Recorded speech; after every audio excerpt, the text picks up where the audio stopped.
Bergabungnya Indonesia ke dalam BRICS menimbulkan beragam pertanyaan, di antaranya posisi apa yang hendak dicapai oleh Indonesia di BRICS, lantas apakah ini juga menyalahi politik luar negeri kita yang bebas aktif? Berikut petikan wawancara rekan saya, Gracia Bern juga kemarin bersama dengan Guru Besar Hukum Internasional Universitas Indonesia, Hikmahanto Juwana, dalam Sedang Viral. Berikut ini.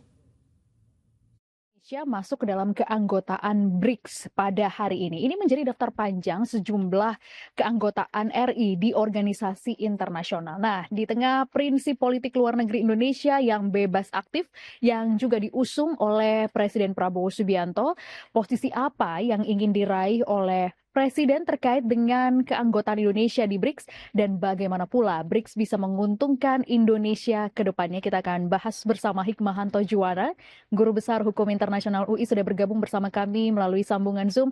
Selamat pagi, Prof. Saya langsung saja, Prof Hikmah. Kira-kira apa urgensinya ya, kalau menurut Prof nih, urgensi Indonesia terkait dengan masuknya ke organisasi BRICS? Jadi pertama ya, ingin saya sampaikan bahwa Indonesia saat ini juga sedang eh, mengaplikasikan diri untuk masuk dalam OECD. Jadi kalau kita masuk di dalam BRICS, tentu ini menunjukkan bahwa Indonesia menjalankan politik luar negeri yang bebas aktif. Nah, tentu banyak yang bertanya, kenapa harus kita ada di OECD dan kemudian ada di BRICS? Ini semua kaitannya adalah untuk kepentingan nasional kita, karena politik luar negeri bebas aktif itu harus diabdikan kepada kepentingan nasional Indonesia.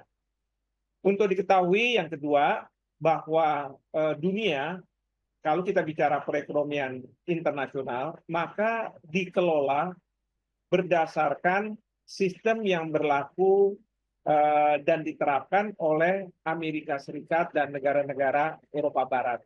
Nah, tentu ini terkadang tidak berpihak pada kita sebagai negara berkembang atau kita yang bukan bagian dari negara-negara Barat ataupun Amerika Serikat.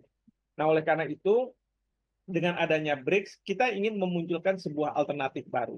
Memang betul bahwa ada pro dan kontra terkait dengan BRICS ini, tetapi yang pasti bagi kita Indonesia, kita ingin melakukan penyeimbangan. Ya, kita tidak mau hanya berada di belakang negara-negara OECD, negara-negara Barat, tetapi juga kita ada dan berperan aktif di negara-negara yang dianggap sebagai emerging, ya, jadi seperti Cina, lalu kemudian Brazil, kemudian juga India, Afrika Selatan.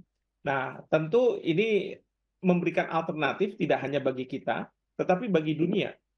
Nah, ini yang menurut saya hal yang penting mengapa kita menjalankan politik luar negeri bebas aktif tanpa harus berpihak pada satu blok tertentu.